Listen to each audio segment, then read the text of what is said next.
Muy buenas. Yo de nuevo. Ahora en la sesión de melanoma vamos a tener una hora, también una presentación de casos. Tenemos dos invitados. Aló. Veo uno, ¿cierto? Josep María Piulats es oncólogo que trabaja en el ICO también y en España vino hasta acá en forma presencial. Le agradecemos enormemente que comparta atmósfera con nosotros, ¿cierto? Realmente muchas gracias. Y él va a presentar unos casos y va en la parte de la discusión va a estar el doctor Santiago Andrés Ariza. Él es un dermatólogo oncólogo que se graduó en la Universidad del Valle, pero trabaja en este momento en el Instituto Nacional de Cancerología y en el centro de la Universidad Javeriana en el Hospital San Ignacio. No, el Hospital San José. Doctor. San José, por eso decía yo que estaba equivocado. Perfectamente, una mala presentación. Como suele suceder cuando no leo el Tranquilo. ¿Cierto? Doctor Piulats. Muchísimas gracias por la introducción y muchas gracias a todos vosotros, primero por la invitación, ¿no? El hecho de venir aquí pues ha sido un placer, ¿no? Soy yo. Vale. ¿No? Ha sido un placer, ¿no? No ha sido ningún problema, no costó mucho de aceptar la invitación, ¿no? Y estoy muy agradecido por esto y muchas gracias a todos por estar aquí. Vamos a hablar de un caso clínico, ¿vale? Es un caso clínico, lo que pasa es que durante... Espera, igual es el teléfono que tengo yo aquí, lo dejo ahí por si acaso. Vale, entonces es un caso clínico, el caso clínico es real, lo que pasa es que iremos modificándolo y al final os explicaré el real, ¿de acuerdo? En lugar de hacer varios casos clínicos con varios problemas, pues he intentado poner todos los problemas en un continuo, y bueno, pues nos podéis... Lo siento.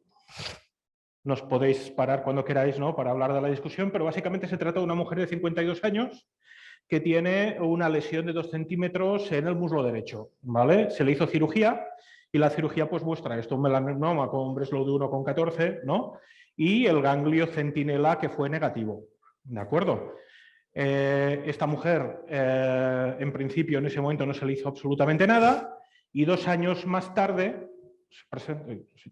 presenta pues esto de aquí. Este es el PET-TAC inicial, donde se ve que cerca de la lesión, donde la habíamos, un poquito más arriba de donde le habíamos quitado la lesión, pues le ha aparecido un nódulo subcutáneo, ¿vale? Y aparte tenía un nódulo inguinal, bueno, un nódulo pélvico que sugería una metástasis ganglionar, ¿vale? Entonces, ¿se le hizo cirugía de todo esto? Sí. Mi pregunta es...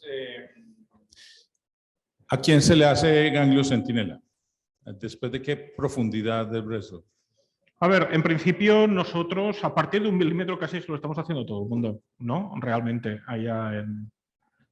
Por debajo de 1 milímetro no. Por debajo de 1 milímetro en general no lo estamos haciendo. Y el tema de ulceración y ese tipo de cosas no. Ulceración sí que lo tenemos en cuenta, ¿no? Y sí que lo hacemos. Sí, en general, si es menos de 1 milímetro y es ulcerado o tiene, por ejemplo, una tasa mitótica muy alta u otros factores de riesgo adicionales, vale la pena. Hacer Efectivamente. el ganglio centinela. ¿Vale la pena para quién? Hacer el ganglio centinela a menores de 1 milímetro. Y ahí en este caso, por ejemplo, que es una situación que los que vemos más melanoma localizado que avanzado, a veces nos preguntamos, hay pacientes que van a ganglio centinela con melanomas relativamente delgados como este, y a pesar del ganglio centinela progresan, y en la literatura está entre un 12 y un 15% el riesgo de progresión con ganglio centinela negativo. Y a veces en gente joven, mamás con niños pequeños, que es toda una tragedia, uno quisiera como tener alguna otra herramienta pronóstica que le pudiera permitir clasificar, y ahí creo que de pronto van a tomar fuerza los estudios moleculares que han venido surgiendo en los últimos años y que parece que pueden dividir muy bien los subgrupos de alto riesgo, aún con ganglio centinela negativo, y bajo riesgo. En la investigación, antes de hacer la cirugía, ¿se utiliza ecografía o alguna otra imagen de los ganglios para tomar la decisión de si se Nosotros hace? en principio estamos haciendo PET-TAC, ¿de acuerdo? Y en función de lo que vemos ahí hacemos ecografía, más o menos, ¿no? Biopsia con aguja fina, ¿no? Pero realmente poco de esto. Hacemos, casi todos ya van directamente a centinela, ¿no? Y después hacemos la linfadenectomía en función del resultado. Vosotros, a nivel de la linfadenectomía, también hay estudios, ¿no? Ahora del papel de la linfadenectomía, realmente, ¿no? Después de una extracción de un ganglio centinela, ¿verdad? ¿No? Y al final la linfadenectomía pues, no deja de ser una maniobra pronóstica, ¿no? Y algunos pacientes, pues algunos estudios sugieren que también nos podríamos ahorrar, ¿no? El hecho de esto. ¿Vosotros aquí cómo lo estáis haciendo todo? Si es en ganglio centinela positivo nomás, en Colombia prácticamente los cirujanos de tejidos blandos no hacen linfadenectomía terapéutica ya. Muy bien. Sí, y el estudio pues, clásico que hace un tiempito corto mostró que realmente no había diferencia en términos de sobrevida, ¿no? Un poquito más de recurrencia locorregional. Yo me preguntaba con este dato de melanoma con Breslow 18 si realmente tenía conexión con la epidermis el tumor o era un nido que estaba desconectado. Era un nido subcutáneo desconectado. Ah, bueno, porque en ese caso la histología ayuda mucho para diferenciar si esto es una metástasis en tránsito o a distancia. Y en ese caso, pues no aplicaría el Breslow, digamos. Es simplemente el grosor de la metástasis, pero el Breslow es una medida para el tumor primario, ¿no? Efectivamente. Entonces, esta además a la hora de hacer la linfadenectomía tenía una lesión solo en un ganglio, pero que realmente tenía un tamaño considerable. Dime. Qué pena enlentecerlos, pero oigo un concepto como un usuario abusivo, impenitente del PET-TAC. Siempre he recibido bastante crítica cuando utilizo PET-TAC en melanoma. Entonces veo que, pues, que compartimos es el gusto por el PET-TAC, pero en Colombia siempre me han criticado por hacerlo. Entonces yo quisiera saber cuál es la política allá y acá. A ver, en general nosotros estamos haciendo bastante. Tenemos accesibilidad. También hemos tenido unos tiempos donde casi era más rápido hacer un PET-TAC que hacer un TAC, ¿no? O sea, por cosas que pasaban en el hospital, ¿no? Casi teníamos más disponibilidad para hacer PET-TAC que hacer TAC. En el melanoma nuestra experiencia es buena, porque al final el melanoma es un tumor que suele ser bastante metabólico, ¿no? O sea, en otro melanoma, por ejemplo, que es el melanoma uveal, por ejemplo, ya es más complicado, ¿no? Porque allí realmente sí que tenemos extremos. Tenemos tumores enormes con PET-TAC negativo y tumores pequeñitos con PET-TAC muy positivo. Pero realmente en el melanoma cutáneo es una enfermedad que normalmente suele ser bastante metabólica y que la solemos ver bastante. Además es una enfermedad que como te puede dar recidiva en cualquier sitio, ¿no? El PET-TAC en todo esto te ayuda, ¿no? El doctor Ariza, ¿qué hace en su práctica? Nosotros para estadificación inicial, si clínicamente no hay nada más que haga pensar en una enfermedad a distancia, hacemos resonancia cerebral y el resto con TAC, y con contraste, obviamente. Y ya para el seguimiento, si es un paciente de alto riesgo, eventualmente guiado por la clínica, hacemos más PET-TAC. Sí. Y sobre todo tomando en cuenta el tiempo de evolución, porque digamos, después de un tiempo largo, obviamente, si el paciente va muy bien, la posibilidad de recaída pues va disminuyendo después de los 3 años, ¿no? Y hay unos estudios interesantes sobre eso. Va disminuyendo, pero siempre... Pero ¿no? Siempre hay, claro. De hecho, yo recuerdo un poco, ¿no? Los estudios antiguos que hablaban del estadio 1, que recae un 1% al año, ¿no? Eso quiere decir que a los 20 años un 20% de los estadios 1 se han recaído, ¿no? Y realmente es una enfermedad que siempre tienes el riesgo de... Adelante. Una vez superado el paciente, si el ganglio centinela sale positivo y no tiene PET-CT, ¿le gustaría que siempre tuviera PET-CT con ganglio centinela positivo en ese justo momento cuando no lo ha pedido antes? ¿Como moderador? Sí. Sí, yo sí. Pues no sé. Si el ganglio centinela sale positivo, yo le mando un PET-CT. Sí, pues lo que pasa es que no hay ningún paciente mío que no tenga PET-CT en ese momento. Sí. Ahí la pregunta sería la costo-efectividad de eso, Alejandro. ¿Qué tanto realmente vale la pena? ¿Cuántos tendría que hacer para detectar algo? En términos generales, siempre los estudiamos con ecografía de la cuenca ganglionar que tenga el paciente. Si es de extremidades, pues será inguinal o axilar. Si es de tronco, tratamos de hacer ecografía tanto de las cadenas axilares, inguinales y del cuello. Si ese paciente está negativo, va a cirugía. Si el ganglio centinela no va a PET-CT en ese momento, pero mi conducta en particular, si ese paciente sale con un ganglio centinela positivo, vuelvo y lo estudio con un PET-CT justo en ese momento en que tengo ganglio centinela positivo. Ese es como el momento de que siempre tenga un PET-CT y es como la forma de racionalizarlo sin generalizarlo para cualquier diagnóstico de melanoma. Sí, nosotros como no tenemos todavía, pero ya lo vamos a tener, también echamos mano de la ecografía. Aquí está mi cirujano de cabecera. Pero si lo tuvieras. Si lo tuviera probablemente pediría más, evidentemente, pero como ahí no lo tengo. Bien. No, efectivamente. A ver, las dos opciones son buenas, ¿no? O sea, entonces, seguimos aquí. Entonces, tenemos una paciente que ahora pues la tenemos con la lesión en tránsito, un ganglio macroscópico, un estadio 3C. Entonces, ¿qué es lo que hacemos? ¿Qué es lo que hacemos? A ver, el caso es un caso de hace años, pero vamos a imaginarnos que es todo de ahora, ¿de acuerdo? Después ya explicaremos el caso real. Me gustaría escuchar la opinión del cirujano de tejidos blandos. ¿Qué opción quirúrgica le ves ahí, Alejandro? Bueno, este paciente suponemos que no tiene más enfermedad a distancia, solamente tiene esta carga. Si va a cirugía, obviamente hacemos una resección local amplia con alguna estrategia de cobertura y tenemos una recurrencia en un lecho ganglionar, hacemos un vaciamiento de la cuenca ganglionar para ese caso. Perfecto. Pues eso es lo que hacemos, ¿no? Y esto es el resultado, ¿vale? Entonces, ahora nos hemos de plantear algún tratamiento. ¿Nos podemos plantear algún tratamiento después de esta cirugía? ¿Qué nos planteamos? De pronto un tratamiento adyuvante, si acaso. La patología, pues... ¿Qué dice el BRAF? Es BRAF negativo, perdón, en este caso era BRAF negativo, el melanoma, la lesión esta subcutánea tiene 18 milímetros, la consideramos una lesión en tránsito y tiene un ganglio, un N1, bueno, un ganglio de, no tenía afectación extracapsular, pero era grande, entonces de hecho lo dimos como un N3, ¿vale? Entonces, ¿qué nos planteamos? Cierto, ¿qué harían? O sea, ¿cuáles son las opciones? Observar, hacer adyuvancia con un anti-PD1. Bueno, esencialmente, pues esas son porque era un N3, perdón. Tamaño. El tamaño del ganglio con extensión extra... No. Ahora me lo dejáis en esto, que sí que tenía. Ese paciente entraría en cualquiera de los estudios de adyuvancia. Efectivamente. No en cualquiera, ¿no? Porque algunos estudios no te dejaban las lesiones en tránsito, ¿no? Pero bueno. Bueno. Pero bueno, es una... Sutileza. Una sutileza, sí. Con extensión extranodal, aquí estamos hablando, ¿a qué paciente le harían radioterapia? Nosotros, en principio, con afectación extracapsular, nosotros le hacemos radioterapia. ¿Y qué obtienen con la radioterapia ahí en la región inguinal? Disminuir la tasa de recaídas locales, básicamente. Pero no aumenta el linfedema. ¿No aumenta el linfedema? Sí. Sí, son severos. ¿Qué aumenta más?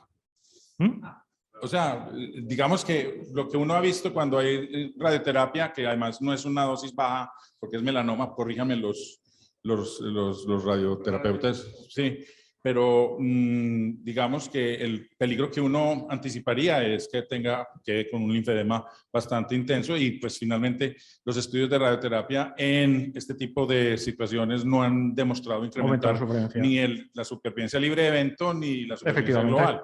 Entonces, pues de pronto, si es en un sitio que sea más silente desde el punto de vista clínico, uno no tiene mucho problema, pero ahí... En esa época, como era ya digo, ¿no? Es una paciente hace unos cuantos años, ¿no? En esa época hicimos radioterapia.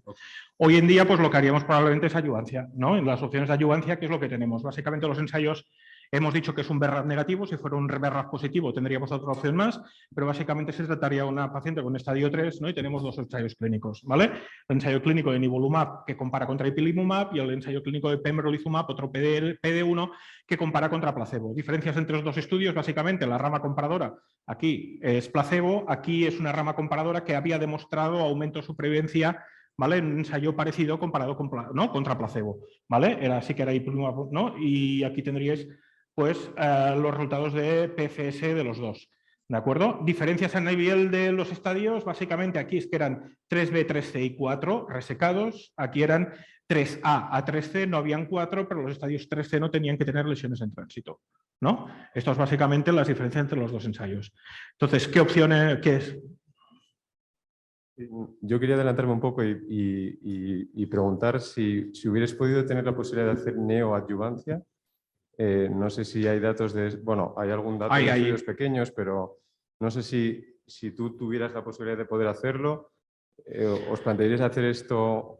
A ver, a mí es una opción que me gusta mucho, ¿no? Básicamente porque dentro de mi background también está la de investigador y esto me permite pues tener biopsia basal y biopsia en tratamiento, ¿no? Con todos los beneficios de la neoadyuvancia también, que es una forma de ver in situ si el tumor es sensible o no. De la otra manera tú lo quitas todo y le pones la adyuvancia y ese paciente puede ser, esa enfermedad puede ser sensible o puede ser resistente, ¿no? Cuando haces la neoadyuvancia lo ves, ¿vale? Las tasas de respuesta completa a la neoadyuvancia además es altísima, ¿no?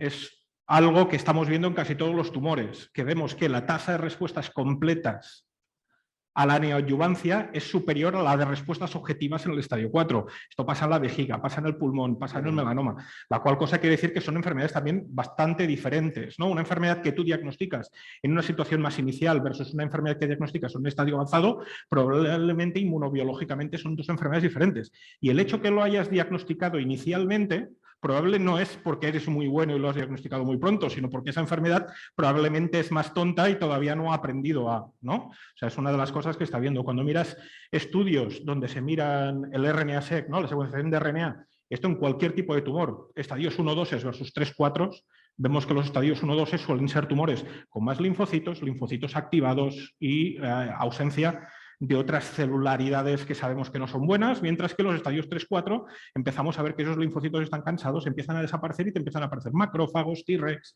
etcétera, etcétera, ¿no? O sea que realmente, aunque sea toda una misma enfermedad, tenemos, ¿no? Una inmunobiología diferente, ¿no? Que hace que probablemente sea más sensible. Con la mejor quimio en neoadyuvancia de vejiga hay 20% que nos progresan. Una vejiga progresa, la puedes operar un poco, pero es que el melanoma como te progrese da miedo, ¿verdad?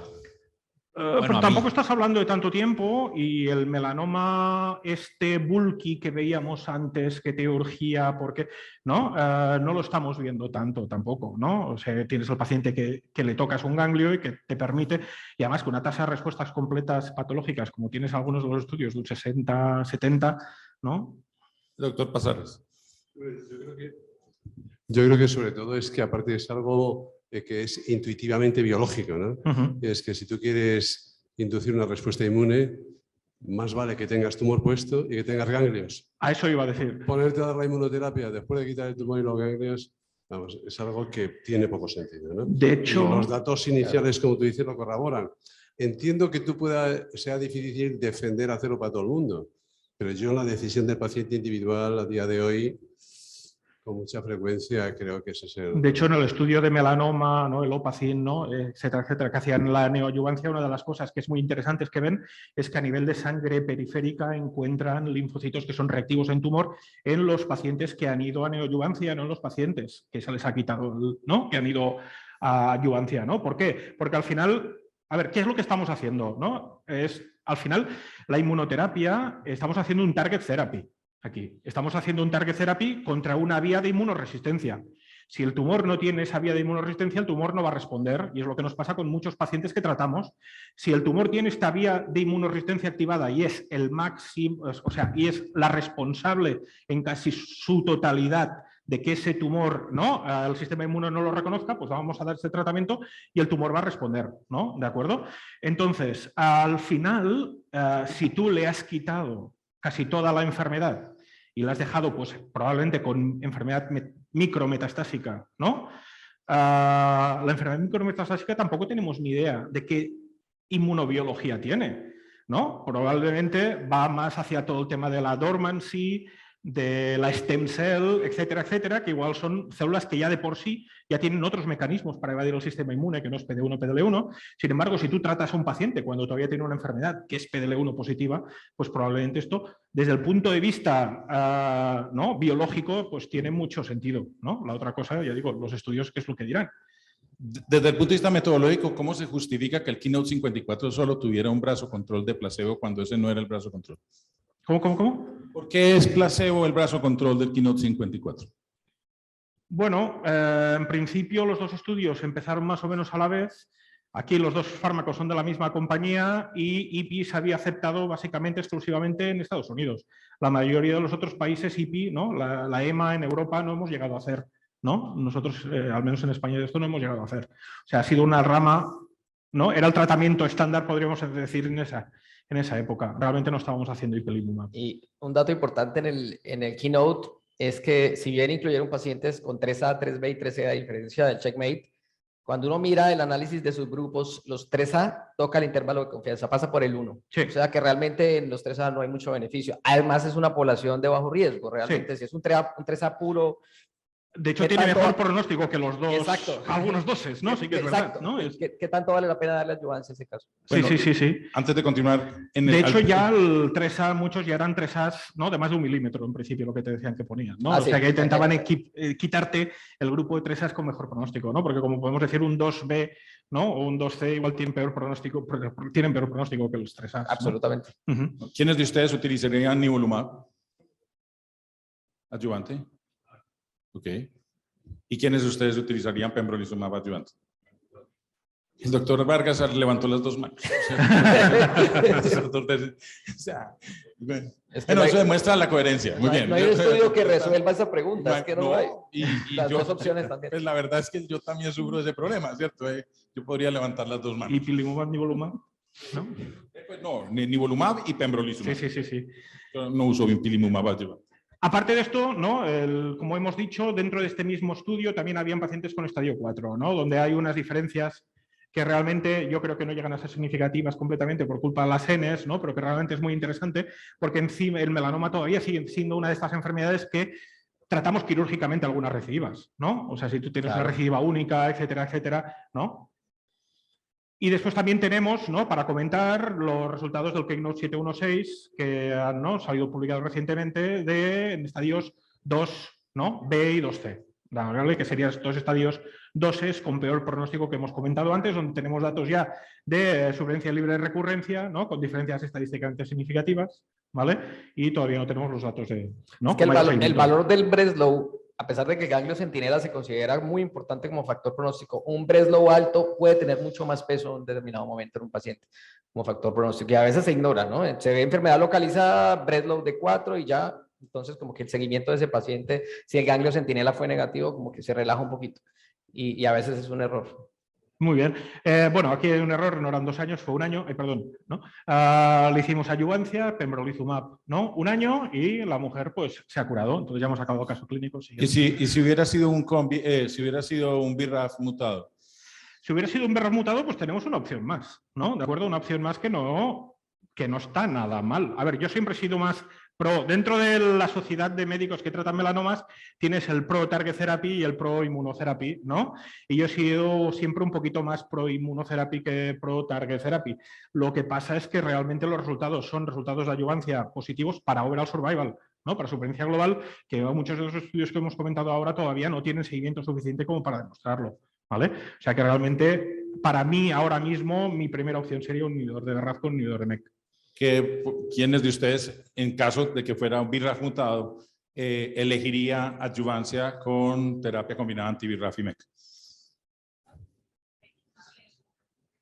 Cuando tiene... Bueno, no. Supongamos que sea libre totalmente la elección. O sea, solamente cuando está contraindicada la inmuno. Muy bien. Ok. ¿Levantó la mano, sí. Carolina?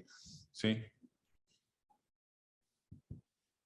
Aunque no son comparables los resultados a 5 años, el seguimiento extendido a 5 años del COMBI-AD mostró 52%, creo, enfermedad libre de recaída versus 36% para el placebo en el COMBI-AD, en el DABRA, que es una diferencia, pues no son comparables, pero es una diferencia importante. No, además el estudio tiene más seguimiento y tiene datos de overall survival que son muy sólidos y muy, ¿no? y muy buenos, ¿no? Por lo cuanto, ya digo, yo soy más pro inmuno que pro target therapy, pero aquí es una de las pocas, además es de las pocas indicaciones del target therapy que ha demostrado que cura en adyuvancia, ¿no? O sea, en general, ¿no?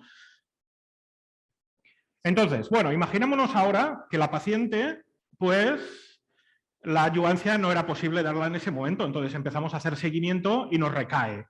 ¿Qué opciones de tratamiento tenemos? ¿Qué hacemos en la actualidad? ¿No? O sea, es una paciente que sabemos que es BRAF negativo y que nos ha recaído. ¿Vale? Nos ha recaído en 2 órganos, la mujer tiene una LDH que está bien y tenemos que plantearnos un tratamiento sistémico. La tratamos con, ¿qué podemos poner? Pues las opciones son nivolumab, pembrolizumab o nivo-ipi, nivo-relatlimab. No. Oye, hablando... Sí que las tiene, pero en la siguiente, pero ahora mismo no. Recayó a los 2 años. ¿A cuánto tiempo? A los 2 años. A los 2 años. Hablando del relatlimab, ese estudio de neoadyuvancia es espectacular, ¿verdad? El estudio metastásico. De neoadyuvancia. Que lo reportaron Bueno, hace poco. el que ha salido ahora publicado en el New England es el de enfermedad metastásica, ¿no? Es un fase 3, relatlimab con nivolumab versus nivolumab solo, ¿no? ¿Y cómo funciona esa droga? A ver, relatlimab es un anti-LAG3. ¿Sabéis qué es LAG3? No. A ver, en principio hemos comentado que el mecanismo, uno de los cuellos de botella, no dentro de todo el tema este, es el PD1, PDL1, ¿vale? Esto te permite hacer una foto de dónde estamos. Lo que pasa es que entonces tienes un tumor que no tiene linfocitos, la cual cosa quiere decir un tumor poco antigénico, poco inmunogénico, pues tienes un tumor donde no ha habido presentación de antígenos, no ha habido expresión, ¿no? Extravasación de interferón gamma, tienes un tumor de los que llamamos fríos, ¿no? Entonces, este es un tumor donde estos tratamientos muchas veces no van a funcionar. Pero después tienes el tumor donde sí que ha habido reconocimiento antigénico, es un tumor que hay interferón gamma y que te aumenta la expresión de PDL1, ¿vale? Entonces, este es el tumor donde vamos a poner un anti-PD1 y va a responder. Lo que pasa es que no todo es tan bonito, porque a veces los linfocitos, ¿no? O sea, siguen estando allá, siguen estando actuando y llegan a un proceso que entra en una fase que se llama de cansancio, ¿no? Lymphocyte exhaustion, ¿no? Entonces, ¿qué se caracteriza esto? Se caracteriza que cada vez el linfocito va expresando más receptores que lo que hacen es intentar bloquear la función de este linfocito. Al final, todo esto son mecanismos que tienen nuestras células normales para intentar evitar inflamaciones crónicas en los tejidos, ¿vale? Entonces, uno de ellos es LAG3, ¿no? Y IDO1 puede ser otra, ¿vale? Y después tenemos también TIM3 o TIGIT, que son otros de estos que van saliendo fármacos, etcétera, etcétera. Entonces, aquí lo que hay es un estudio, o sea, hay un estudio que ha sido publicado recientemente. Bueno, ya sabéis que, bueno, vamos a poner un poquito el estado del arte de la inmunoterapia en el metastásico, ¿vale? O sea, los tratamientos con IPI, con IPI ya lo sabemos de hace tiempo, etcétera, etcétera, pero ya eso ha quedado más desfasado, pero con nivolumab y con pembrolizumab son estudios positivos, ¿de acuerdo? Nivolumab y pembrolizumab aumentan la supervivencia en pacientes con melanoma metastásico, ¿de acuerdo? Aparte de todo esto, ha habido un intento de añadirle el IPI al nivolumab, ¿vale? Y hay un ensayo clínico donde demuestra que esos pacientes también viven más, comparados con IPI, aunque también había una rama de nivo solo, lo que pasa es que estadísticamente significativo no había potencia como para, pero sí que podemos hacer, bueno, análisis un poquito de ver, ¿no?, qué es lo que nos está pasando. Y básicamente, una de las cosas que se ve es que IPI-NIVO parece que es algo mejor que NIVO solo en algunos pacientes, como serían los BRAF mutados. Tenemos una tasa, ¿no?, en los BRAF mutados. Y los BRAF mutados se caracterizan también por ser tumor relativamente más frío que los BRAF no mutados. Y además, en el primer paper lo miraban por expresión de PDL1 y lo que veían es que los PDL1 negativos también iba mejor. O sea que realmente tenemos un efecto de IPI-NIVO que es en un grupo de pacientes probablemente que tienen unos tumores donde no hay buen reconocimiento antigénico. O sea, IPI, como ya sabéis, es un anti-CTLA4 y puede tener efecto en dos niveles. Uno, en la fase de priming, que es más periférico, o sea, es en el ganglio linfático, es en el inicio del ciclo de la inmunidad, o ya en el tejido, porque CTLA4 hay una célula dentro del tumor que tiene mucho CTLA4, que es el Treg, ¿no?, el regulador negativo. Entonces tienes un grupo de tumores como es el melanoma, donde les va mejor a los tumores negativos, pero tienes otro grupo de tumores que les va mejor a los PDL1 positivos, probablemente porque el efecto es diferente, ¿no? En el cáncer de pulmón, por ejemplo, va mejor en los PDL1 positivos porque igual el efecto en el tumor es más importante que el efecto periférico. Y digo, todo esto es hipótesis. Entonces, el LAG3, ¿qué es lo que hace? El LAG3, en principio, es en los tumores que tienen que tener linfocitos, porque al final el que tiene donde se mira el LAG3 es en el linfocito. Si un tumor no tiene linfocitos va a ser LAG3 negativo. El estudio que he comentado ahora es positivo para los positivos y para los negativos. Lo que pasa es que realmente en los negativos, bueno, negativos menos de un 1%, las diferencias son menores, aunque sí que son estadísticas significativas, pero la PCS en ese grupo de pacientes, a pesar de ser significativas, de 5 meses o no llega. Mientras que ese mismo grupo de PDL1 negativos, ¿no?, o sea, de tumores poco inflamados, con IPI-NIVO es de 10 meses, ¿no? O sea, que realmente, probablemente, yo creo, y si a mí ahora me dejara BMS desarrollar el fármaco, yo haría un desarrollo de biomarcadores, ¿no?, para decidir qué pacientes es mejor tratarlos, ¿no?, con una combinación o con la otra, porque realmente estamos targeteando dos poblaciones completamente diferentes de pacientes. ¿Cuál es la dosis de NIVO y de IPI en melanoma? En principio están hechos, los estudios casi todos están hechos con las dosis de 3 de IPI, NIVO 1, ¿no? Sí, ¿no? Y al final hay el estudio de 3.1 versus 1.3, que tampoco habían diferencias muy importantes, pero realmente se está utilizando más las dosis altas de IPI que las bajas, ¿no?, que las dosis bajas de IPI. Mantenimiento de... Después de INIVO... Sí, después mantenimiento con el NIVO dosis plenas. Eran 3, ¿no? Hay 2. Entonces, como ya hemos dicho antes, 2 años después, la paciente nos viene a la consulta, adelanta la visita porque nota que los números no se le dan bien, ¿vale? Y tiene dolor de cabeza. Le vemos 4 lesiones. Aquí tenéis 3 de ellas. Esta es la grande. Aquí tenemos otra chiquita y otra chiquitita aquí. ¿Vale? Entonces, ¿qué es lo que podemos hacer ahora? Tenemos una paciente que nos ha recibido a los 2 años a nivel del sistema nervioso central. ¿Qué harían? ¿Quién? Pero no había recibido nada. O sea, no está libre. Esta es, no hizo adyuvancia. Ah, ¿cuál? NIVO-IPI. ¿Quién daría NIVO-IPI? Esta lesión, pues, espera, aquí tenemos el de estos, son 3 centímetros. ¿Cómo tenía la LDH? La LDH era normal. No, creo que las lesiones cerebrales, pues, realmente dan para que uno haga un combo y probablemente el combo con la dosis alta de IPI. Son dos condiciones importantes, ¿no? Si no tuviera esas, sí, la decisión es más difícil de hacer PL1 solo contra combo con la dosis del 511. Pero me parece que cerebral da para las 2 características. Efectivamente, aquí tendríamos un poco el resumen de los 2 estudios, ¿no? El de los australianos, ¿no? Y el Checkmate 204, donde tendríais... Pero en esos estudios se admitieron pacientes sintomáticos. En el de arriba sí, en el de abajo creo que eran asintomáticos. ¿Vale? En el de arriba, el australiano, pues había una rama, ¿no? Aquí, casi no sé. ¿Vale?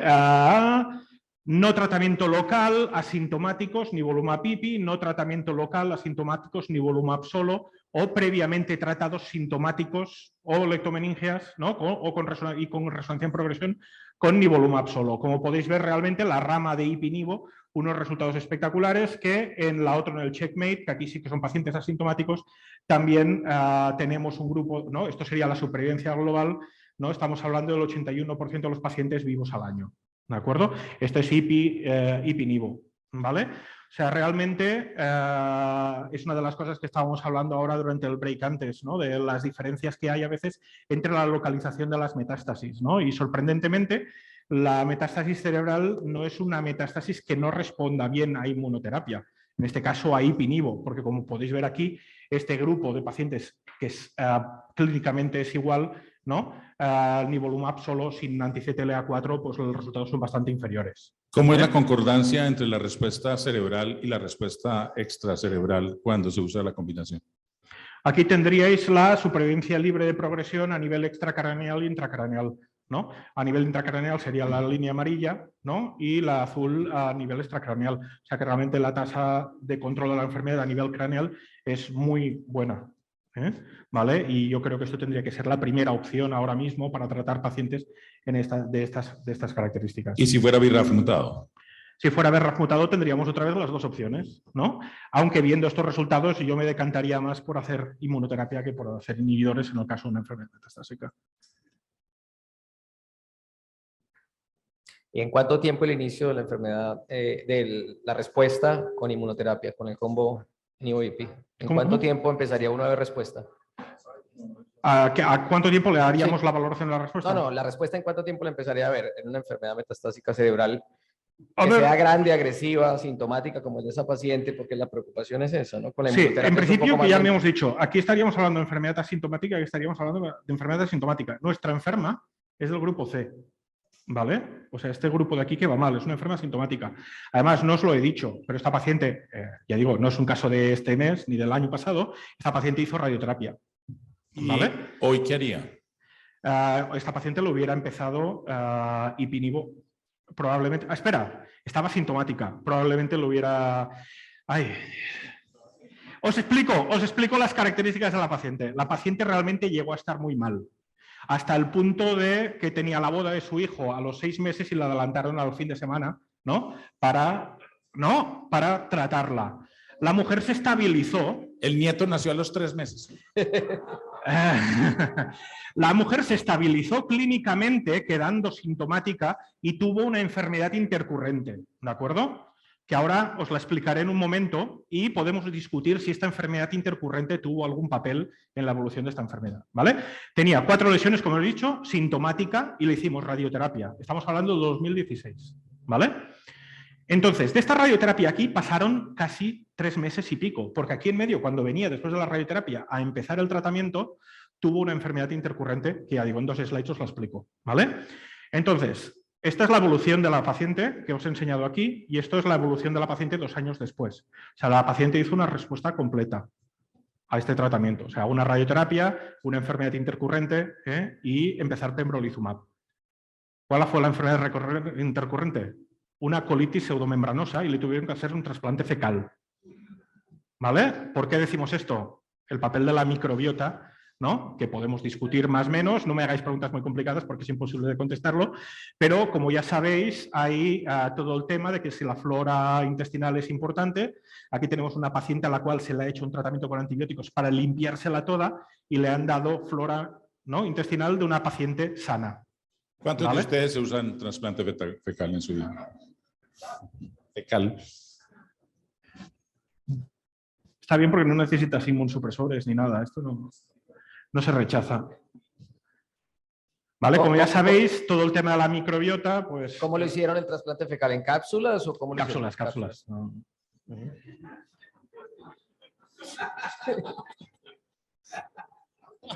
Hay varias maneras de hacerlo. ¿Qué alternativas propones?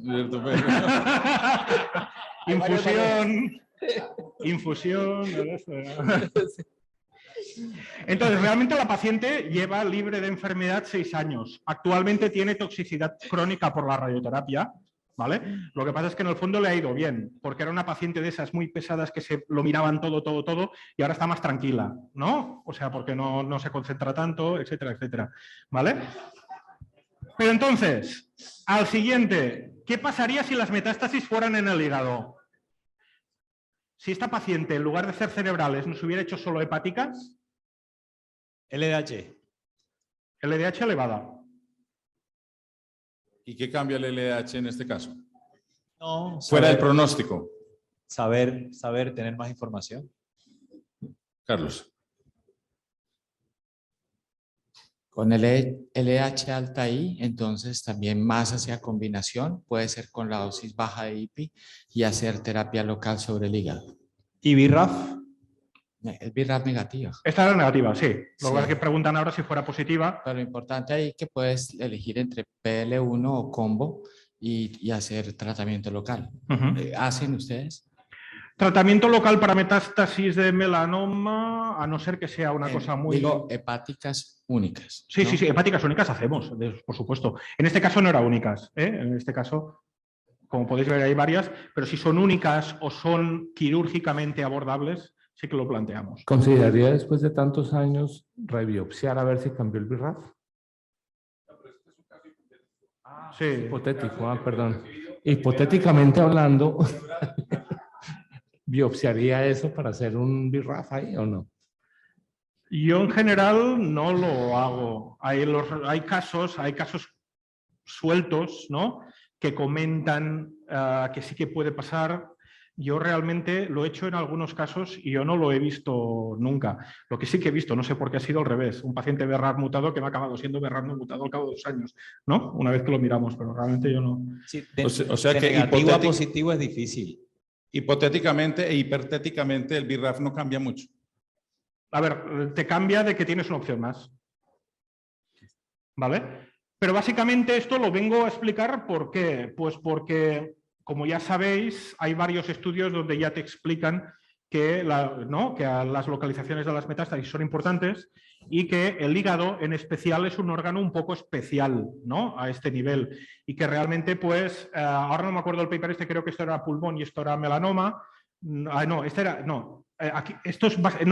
era todo melanoma, pero hay uno también que te compara el pulmón y el melanoma, y básicamente lo que se ve es que los pacientes sin metástasis, la tasa de respuestas, o al menos de reducción de la enfermedad, es superior a los pacientes con metástasis, y aquí serían metástasis de melanoma fuera del hígado y en el hígado, y esto sería CD8, PD1, PDL1. Realmente son enfermedades que son un poco diferentes y el estroma, el inmunostroma, el entorno del hígado, pues también es un entorno diferente, ¿de acuerdo? Es un órgano que está muy enriquecido por macrófagos, ¿vale? Y hay algunos papers preclínicos que empiezan a explicarte el por qué puede ser esto, ¿no? Y son mecanismos relativamente bastante complicados, ¿no? Entre comillas, ¿no? Y muy específicos que tiene el hígado para impedir que existan TCRs que reconozcan metástasis que están presentes dentro del hígado, ¿vale? Y esto es una figura de un paper que publicamos hace un par de años, donde nos descargamos los RNA-seq de todos los tumores, metástasis de cualquier tipo de tumor que había en la literatura, ¿no? Hay 400 y pico casos y básicamente hay breast, melanoma, próstata, colorectal, lung y kidney, y lo que miramos fueron varias firmas de estroma, de inmunostroma, y independientemente del tipo de tumor, mirarlo en pulmón, hígado, brain o bone, ¿no? Y estas firmas. Y básicamente lo que vemos en todas ellas es que el hígado siempre es el órgano más frío, ¿no? Mientras que el pulmón es el más caliente. El cerebro estaría entre medio y el hueso estaría muy cerca del hígado también, ¿vale? Y es una cosa que ya estamos viendo en muchos tumores, ¿no? Que vemos que las metástasis hepáticas y las metástasis óseas parece que nos respondan menos, o al menos ¿no? Tenemos que no las metástasis pulmonares, ¿no? Por ejemplo.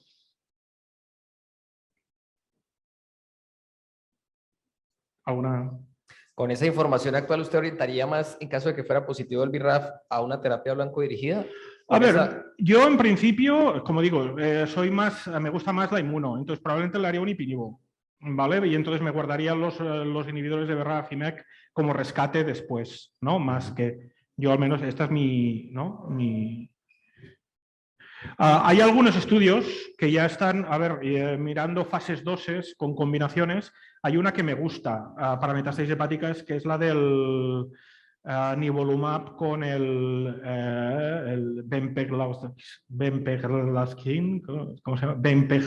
La interleuquina esta pegilada, etcétera, etcétera, ¿no? En SITC hace 2 años enseñaron los resultados del fase 2 en melanoma, y los resultados en el grupo de metástasis hepáticas había una tasa de respuesta superior al 50%, que es la única vez que he visto una combinación dar una tasa de respuestas tan alta, ¿no? En enfermos con enfermedad hepática, ¿no? Pero ya digo, por ahora son solo datos de un fase 2, ¿no? Y todo esto son cosas que tendremos que ir viendo en un futuro.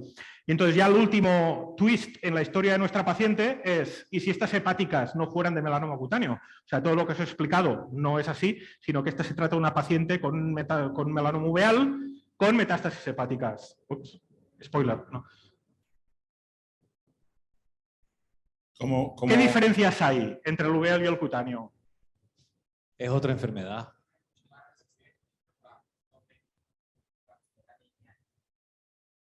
No hay mutación de BRAF. Es una enfermedad, es otra enfermedad, ¿no? Yo creo que lo que habéis dicho al final es lo más importante. La única cosa que tienen en común es que son de color oscuro, ¿vale? ¿Vale? Pero en final se trata, el melanoma uveal es una enfermedad que tiene una diseminación puramente hematógena, que el hígado está afectado en el 80% de los casos. De hecho, casi es como un ganglio centinela, ¿no? O sea, al paciente le sigue solo el hígado, ¿no? No le sigues otra cosa, ¿eh? Aparte, no tienes mutaciones de BRAF, tienes otros drivers, ¿no? Y los drivers son GQ, G11 y CYSLTR2, que casi todo, el 100% de los pacientes tienen una de estas 3.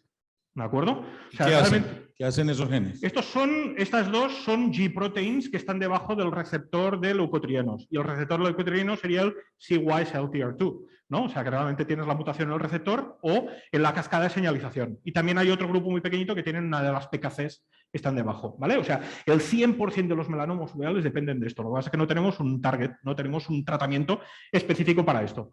Después, a nivel inmunobiológico, tenemos un tumor que es muy poco inmunogénico. O sea, realmente es un tumor mucho más frío. Y a nivel de antígenos, es un tumor que tiene un TMB bajísimo, a diferencia del melanoma cutáneo, que como es un tumor que está relacionado con los ultravioletas, pues tienes una tasa de mutaciones altísima, ¿vale? Aquí realmente estamos hablando de... y otra cosa, al final, es que en casi todos los tumores, tener HLA y CD8 es buen pronóstico. En el melanoma uveal en el primario es todo lo contrario. El tumor tiene que ganar HLA para hacer metástasis, no lo pierde. Básicamente es porque está dentro del ojo y el ojo no tiene HLA, ¿no? Porque evolutivamente, si el ojo se inflama, se te comía un dinosaurio, ¿no? Entonces, evolutivamente, con todos los años, pues el ojo es un órgano que no se inflama. Entonces, estamos hablando de un tumor que se origina en un tejido que no tiene HLA, el tumor no tiene HLA. Pero entonces, si no tiene HLA, no puede hacer metástasis.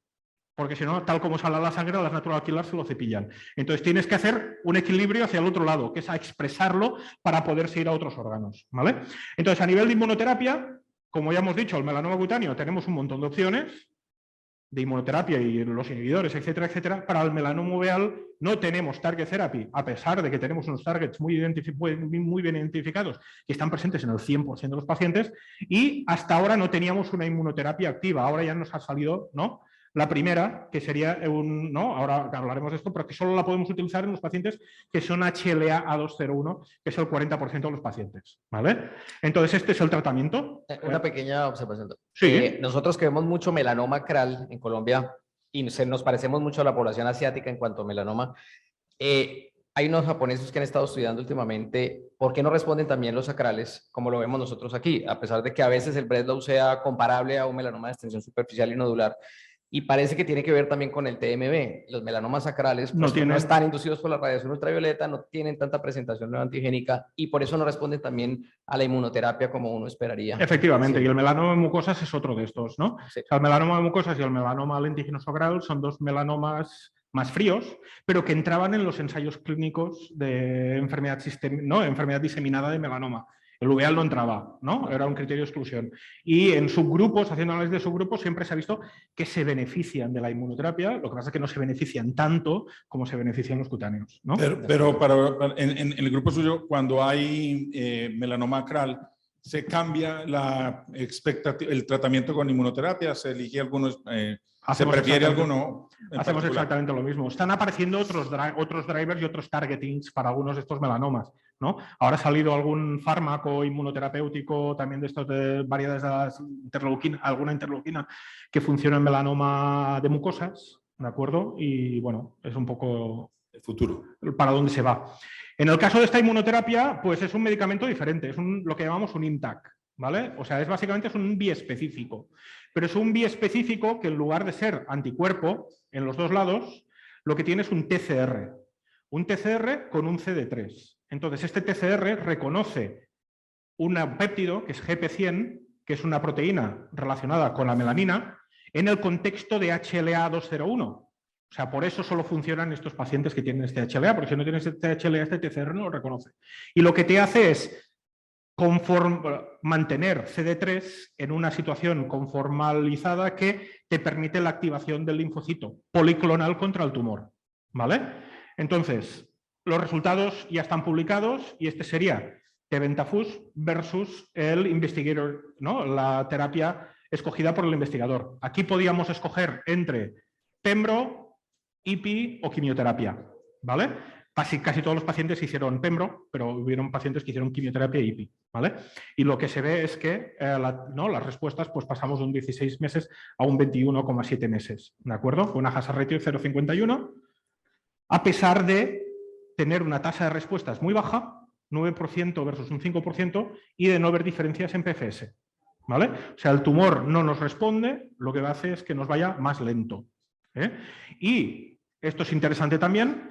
Estos son los pacientes que progresaron a tebentafusp versus los pacientes que progresaron a la terapia escogida por el investigador. Y a pesar de que todos estos pacientes que aquí han progresado, realmente los pacientes que hacen este fármaco van mejor que estos con una hazard ratio 0,40. O sea que realmente te está haciendo que la enfermedad tenga una historia natural diferente, ¿vale? Nosotros acabamos de operar 2 pacientes ahora hace poco que llevaban 1 año y medio con este fármaco y estaban en enfermedad estable y una de ellas tenía respuesta completa patológica, ¿no? Pero que es de los primeros pacientes que, o sea que probablemente hay cosas dentro de que el RECIST probablemente no es la mejor manera, ¿no?, de visualizar el impacto que tienen estas drogas dentro del tumor, ¿vale? Como una pregunta, como el GP100 existe en en prácticamente todos los melanomas, ¿se podría pensar en el uso del tebentafusp en pacientes más allá del melanoma uveal? En principio en melanoma cutáneo hay un estudio y es negativo, ¿vale? Lo que pasa es que es un estudio que no estaba muy bien diseñado inicialmente y ahora están diseñando, ¿no? Porque estuve ahora en las rondas de esto para decidir el diseño del estudio, se están diseñando estudios diferentes ahora para ver todo esto. Ya estamos, ¿no? Más o menos en tiempo. ¿Sí? ¿Estamos en tiempo? Adelante, sí, ¿Tenemos? Sí, tenemos unos minutos más. Vale. No, entonces básicamente ahora, bueno, si no hubiera sido HLA-201 esta paciente, ¿qué le hubiéramos dado? Melanoma uveal, ¿cómo lo tratáis? ¿Tenéis mucho aquí o no? Uveal, ¿tenéis mucho? No. No lo deseamos. No, yo no, he visto uno en 5 años. Vale. A ver, en principio la opción que se utiliza más es Nivo-IPI, ¿vale? El ensayo, de hecho, es ensayo nuestro. El ensayo que la tasa de respuestas no es muy alta, la supervivencia está bien. Lo que pasa es que ahora estamos haciendo reestudios de la población y lo que estamos viendo es que el grupo de pacientes que claramente se beneficia de IPI-NIVO es el grupo que no tiene metástasis hepáticas. O sea, el 15% de melanomas que no tienen hepáticas, tenemos una hazard ratio comparado con un histórico de un metaanálisis que se publicó en el 2019 que incluía 1000 pacientes tratados en ensayos clínicos de melanoma con una, ¿no? O sea, con una hazard ratio de 0,20 o una cosa de estas, mientras que los pacientes que tengan hepáticas no vemos beneficio, ¿no? O sea, que para nosotros siguen siendo carne de ensayo clínico, pobres pacientes, ¿no?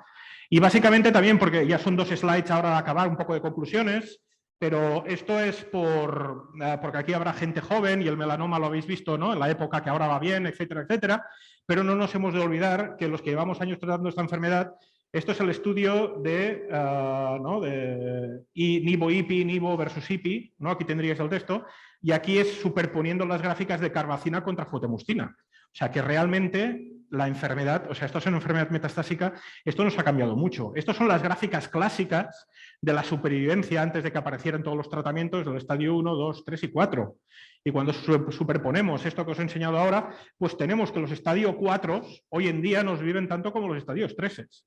Y ahora, esta es la adyuvancia con CTLA4, los estadios 3 ya nos están viviendo tanto como los estadios 2. ¿De acuerdo? O sea que realmente es un campo que ha mejorado mucho en los últimos 10 años, ¿vale? Aún tenemos territorio para mejorar, porque mientras estas gráficas caigan, ¿no? Pues tenemos que seguir mejorando, ¿no? Y básicamente este es el caso real. El caso real es un melanoma de mucosas, es un melanoma de mucosa vaginal, ¿vale? Le hicimos cirugía, tenía un Breslow pequeño, el centinela fue negativo, a los 2 años, ¿no? Sí que tuvo la recidiva esta que os he explicado, ¿vale? Se operó y a los 2 años le aparecieron las metástasis que eran sintomáticas y hicimos este tratamiento con radioterapia y pembrolizumab. Y la respuesta completa no dura ahora 6 años después. ¿Hizo monoterapia? En este caso sí, estamos hablando de una paciente de hace unos cuantos años. Vale, vale. Y ese metaanálisis que hubo acerca de los pacientes que recibían radioterapia y después inmuno en melanoma, que tenían mejores resultados a largo plazo, a mí en alguno que otro paciente se me convirtió un poco en una excusa para hacer radioterapias con más ganas. ¿Lo mismo te ocurre o yo ya no tanto? No tanto. Carlos. ¿A esta paciente le quita el pembro? Yo tengo una paciente así, 2 años. Esta Sí. ha hecho pembrolizumab. Esta lo ha hecho 2 años y lo paramos. De acuerdo, porque esos no sé, creo que es una experiencia muy pequeña, pero creo que tienen la tendencia los de mucosas que hacen respuesta completa a quedar con buena memoria inmunológica. Tienen esa, o tienen muy poquitos casos también. Ahora hay pocos casos, realmente como para, ¿no? Sí, porque ya va 6 años y no ha recaído, ¿no? Sí. Solo recibió 2 años. Sí, pero esto es una cosa que vemos con IPI-NIVO también, ¿no? Cuando empezábamos a discutir hace años, o sea, IPI para mí, al menos en España, ha sido de los fármacos más maltratados que han habido, ¿no? Yo creo que fue porque al principio, cuando salió, bueno, eran 4 dosis, melanoma fue la primera inmunoterapia, pero no era la primera, acababa de salir una en próstata, que era el Sipuleucel-T. Y el Sipuleucel-T en Estados Unidos valía 150.000 euros, de tal manera que pusieron que las 4 dosis de IPI fueran 150.000 euros. Ese fue el precio de salida que tuvo IPI en España. Entonces, esto hizo que las autoridades en España le tuvieran un miedo al IPI terrible, que se ha seguido manteniendo a pesar de haber bajado precios, etcétera, etcétera. Entonces, todo esto, ¿por qué lo digo? Pues porque cuando salieron los primeros estudios de IPI-NIVO versus NIVO, yo les decía a las autoridades, es más barato hacer IPI-NIVO que NIVO. Digo, ¿cómo puede ser? Digo, pues mira, porque muchos pacientes hacen un IPI-NIVO o 2, paras, pero te hacen respuesta y viven mucho tiempo, ¿no? Mientras que el nivo se tolera mucho mejor y estás los 2 años haciendo el nivo, ¿no? O sea que realmente lo que ves es que las respuestas para estos tratamientos son respuestas, cuando las hay, son muy rápidas, son muy profundas, y que independientemente de que pares el fármaco, muchas veces se mantienen, por lo que comentas tú, ¿no? Del mantenimiento de una memoria probablemente dentro, etcétera, etcétera. O sea, muchos pacientes con IPI-NIVO realmente no llegan a hacer las 4 dosis y ya no les pones mantenimiento. Y a pesar de eso, se siguen beneficiando del tratamiento. Muy bien. Bueno, muchas gracias, doctor Pilar.